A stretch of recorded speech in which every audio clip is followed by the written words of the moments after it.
வணக்கம். இன்னைக்கு கம்பு அல்வா எப்படி செய்யறதுன்னு பார்க்கலாம். அதுக்கு 200 கிராம் கம்பை நான் 10 மணி நேரம் ஊற வச்சிருக்கேன். 3 டீஸ்பூன் அளவுக்கு நெய் சேர்த்துக்கலாம். 10 முந்திரி, அரை டீஸ்பூன் அளவுக்கு வெள்ளரி விதை, 1/4 கிலோ அளவுக்கு பனவெல்லம். இந்த பனவெல்லத்தை கொஞ்சமா தண்ணி விட்டு கொதிக்க விட்டு வடிகட்டி எடுத்துக்கலாம். அரை டம்ளர் அளவுக்கு தண்ணி சேர்த்துக்கிறேன். கம்பை அரை டம்ளர் தண்ணி ஊற்றி விழுதா அரைச்சி எடுத்துக்கலாம். இந்த அளவுக்கு நைஸாக அரைச்சதுலேயே 2 டம்ளர் தண்ணி சேர்த்து வடிகட்டி எடுத்துக்கலாம்.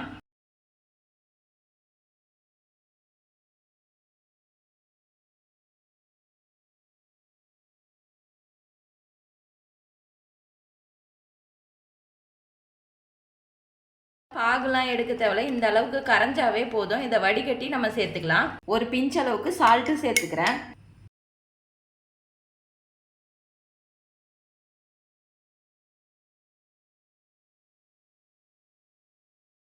கேஸை ஸ்லோவாக வச்சே கிளறி எடுத்துக்கலாம்.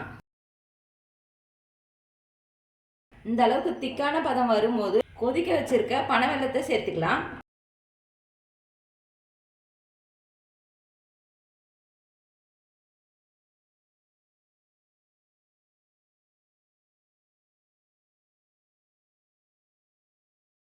இந்த அளவுக்கு திக்கா வரும்போது 2 டீஸ்பூன் அளவுக்கு நெய் சேர்த்துக்கிறேன்.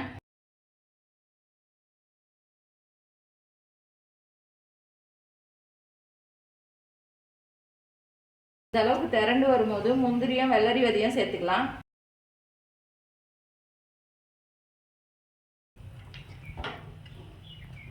கலந்து விட்டுட்டு கேஸ் ஆஃப் பண்ணிக்கிறேன்.